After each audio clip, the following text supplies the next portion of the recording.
안녕하십니까. 2024년 10월 28일 최백문 팩트 시작하겠습니다. 국민의힘의 22대 총선 백서가 발표가 됐습니다. 총선에서 참패한 이유, 그 다음에 극복 과제 이런 것들이 있는데 다소 좀 추상적이다. 우선 총선 패인으로는 불안정한 당정관계, 미완성의 시스템 공천, 승부수 전략 부재, 효과적 홍보 콘텐츠 부재, 당의 철학과 비전 부재, 기능 못한 여의도 연구원 이렇게 돼 있고요. 불안정한 당정관계 그거 다 알려져 있는 거 아닙니까? 집권 2년차 여당으로서 선거를 치렀으니까 정치적 운명 공동체인 정부의 국정운영 평가에 큰 영향을 받았다. 이거 모르는 사람 없고요.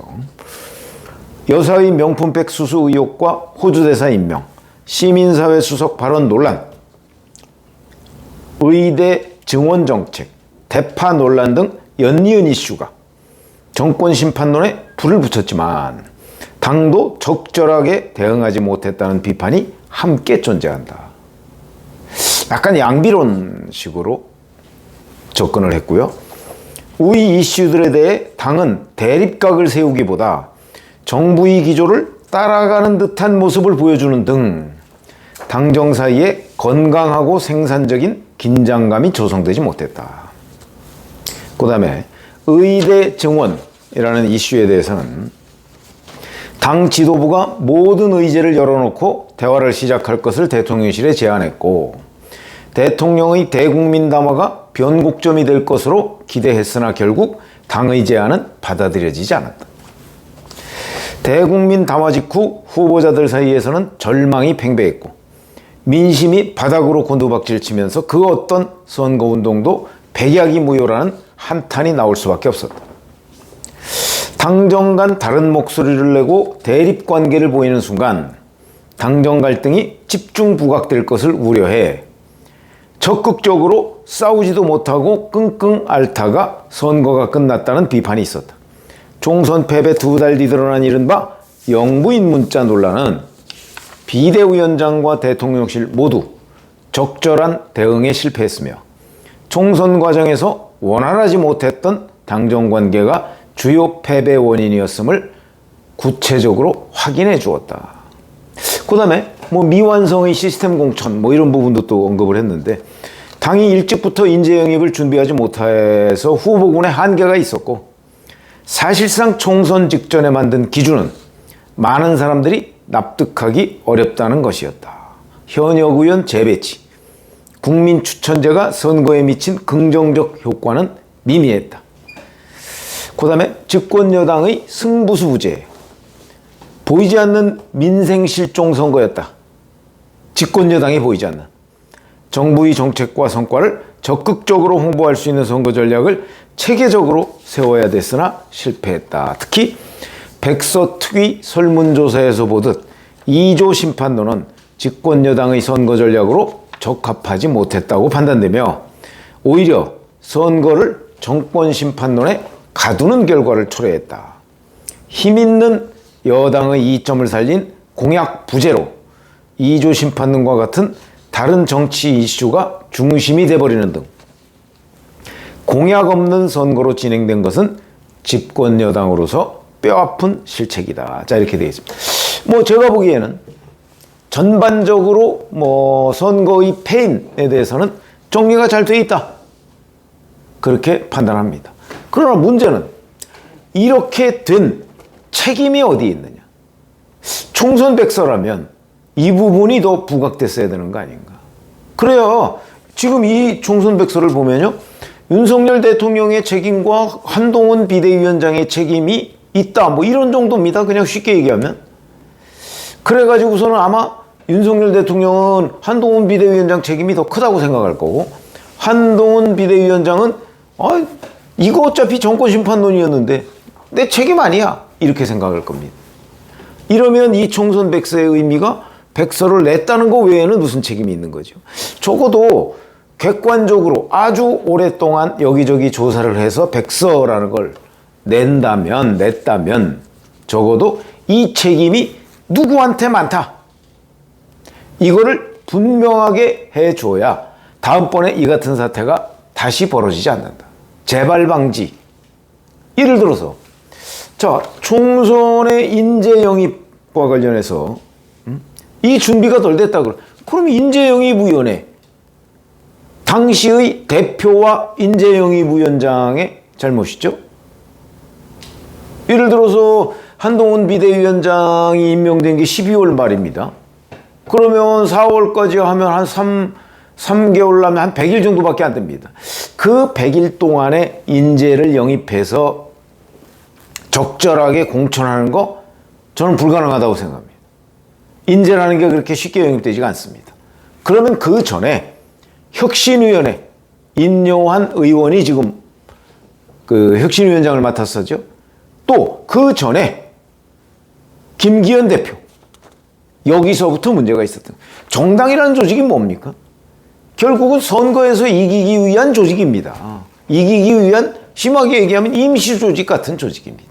그렇기 때문에 인재 영입의 부재를 지적하려면 적어도 총선 1년 전부터 또는 2년 전부터 인재 영입 전략이 없었다.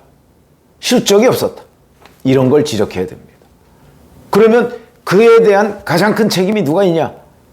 이런 부분을 백서에 언급을 하고 책임 있는 순서대로 언급을 했어야 됩니다. 그 다음에 이번 총선이 윤석열 정부에 대한 심판이다.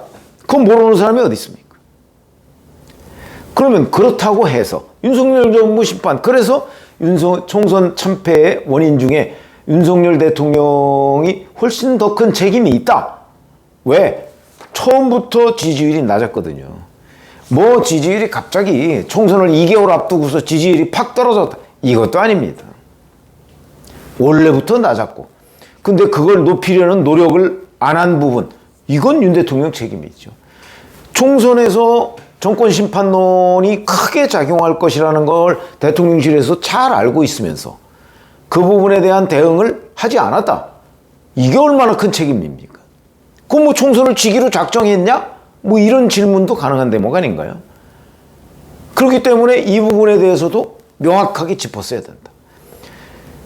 국정운영 지지율이 낮은 데 대한 대책을 세우지 않았다. 결국 그걸 올리려면 뭘 해야 된다. 아마 용산 대통령실에서 다 알고 있었을 거예요. 그러나 그게 민감하다. 예를 들어서 김건희 여사 문제 해결했어야 되는데 해결 못했다. 그 책임이 누가 있냐? 누구한테 있겠습니까? 윤석열 대통령한테 있는 거죠. 왜 그런 부분이 이 총선 백서에 없느냐는 겁니다. 우선 그 윤석열 대통령의 낮은 지지율이라는 것은 이번 총선의 변수도 아닙니다. 상수였었죠, 상수. 낮은 지지율을 바탕으로 해서 그 유산을 한동훈 비대위원장이 물려받은 겁니다. 그러면 처음의 낮은 지지율을 높이려는 노력을 하지 않은 데 대한 윤 대통령의 그 전략 부재 내지는 뭐 일종의 나태함, 대통령실의 잘못된 보좌, 지적이 돼야 되는 거죠. 그걸 지적하지 않고 뭘 변죽만 올리고 있습니까? 또 하나는 자, 그런 상수인 대통령의 낮은 지지율, 그러니까 그대로 선거를 치르면 어떤 일이 벌어질 거라는 걸 국민의힘이 잘 알고 있었을 겁니다. 그렇죠? 한동훈 비대위원장도 본인이 비대위원을 내가 맡겠다 했을 때에는 그런 문제의식 정도는 있지 않았을까요? 그런데도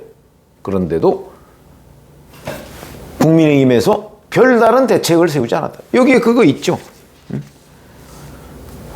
당정 간 다른 목소리 내면 혹시 뭐 당정 갈등이 부각되면 선거에 불리한 것 아닌가? 아니죠. 아마 한동훈 비대위원장이 그 당시에 언론 기사만 열심히 봤어도 이번 총선의 승패는 윤 대통령과의 차별화에 있다고 그랬습니다. 차별화에. 모든 언론 다 기억합니다. 모든 언론이 다 그렇게 지적을 했습니다. 그래서 얼마나 차별화를 했죠? 차별화하지 않은 것 아닙니까? 이 부분은 전적으로 차별화를 하지 못했기 때문에 생긴 그 국민의힘 의석수의 손실. 이 부분은 오로지 한동훈 비대위원장의 책임이죠. 윤 대통령은 변하지 않을 거다. 그러면 당이라도 윤 대통령과 차별화를 통해서 앞으로 우리한테 이렇게 다수 의석을 주면 우리가 나서서 용산 대통령실을 견제하겠다. 국민의 눈높이에 맞추겠다. 나중에 뭐 되든 되지 않든 적어도 그런 차별화 전략으로 갔어야 되는 것 아니냐. 그걸 하지 않은 거는 한동훈 비대위원장의 책임입니다. 이런 부분을 명확하게 해야지 뭐 이렇게 그냥 두루뭉술하게 뭐 이렇게 된 것도 책임이고요. 저렇게 된 것도 책임이고요. 라는 식의 백서는 뭐 그것도 나름대로 의미가 있다고 할 수 있지만 별다르게 반향이 없을 것이다. 뭐 그다음에 뭐 비례대표 뭐 현역 의원 재배치 이런 공천 과정의 문제. 이 부분도 저는 심각했다고 보거든요. 결국은 한동훈 대표와의 본인은 부인하지만 가깝고 먼 관계에 의해서 공천이 좌지우지 됐는데 한동훈 대표가 정치 감각이 좀 부족하다 보니까 부족하겠죠. 뭐 정치를 해본 적이 있습니까? 그러면 참모들 말을 잘 들어서 현역 의원 재배치를 어떻게 할 것인가? 물갈이를 어떻게 할 것인가? 이런 부분에 대한 전략을 세우면 적어도 지금 같은 참패를 당하지는 않았던 것 아니냐. 물론 선거가 다 끝난 뒤에 뭐 원인 분석하라고 그러면 내가 그럴 줄 알았어. 뭐 그런 사람이 대부분입니다. 저희도 많이 봤죠. 그런 거. 그러나 저희는 그 총선 과정에서도 제가 유튜브를 했었고요. 아쉬운 점이 굉장히 많았죠. 총선 끝나고서도 아쉬운 점이 많았죠. 제가 뭐 간간히 말씀을 드렸습니다. 그랬던 거와 마찬가지로 적어도 총선 패배의 원인이 비교적 정리는 잘 돼 있는 것으로 보이는데 이렇게 된 데에 대한 책임이 누구한테 얼마만큼 있다 하는 부분이 제대로 평가가 안 돼 있다. 이렇게 되면요. 만약에 22대 총선과 같은 일이 다시 지금 눈앞에 닥쳤다 해도 똑같은 실패를 할 가능성이 있습니다. 어차피 윤석열 대통령 별로 변할 가능성 없어 보이고 뭐 앞으로 어떻게 될지 모르겠습니다만 지금 뭐 여러 가지 고민을 하고 있겠죠. 그러면 당이라도 국민 눈높이에 맞게 변화해 가고 아니면 변화해 가겠다는 비전을 보여주거나 이랬어야 되는데 그런 것들은 못했다. 그래서 전체적으로 보면 총선 백서에 대한 평가 너무 추상적이다 하는 거 하나, 그 다음에 책임론에 대한 규명이 빠져 있다는 부분 하나. 이런 백서는 뭐 발간 자체의 의미가 있는 것이지 그 내용을 가지고 우리가 교훈 삼아야 할 것은 별로 없는 것 아닌가. 뭐 이런 생각이 들어서 그 총선 국민의힘 총선 백서에 대한 저의 평가를 말씀을 드렸습니다. 고맙습니다.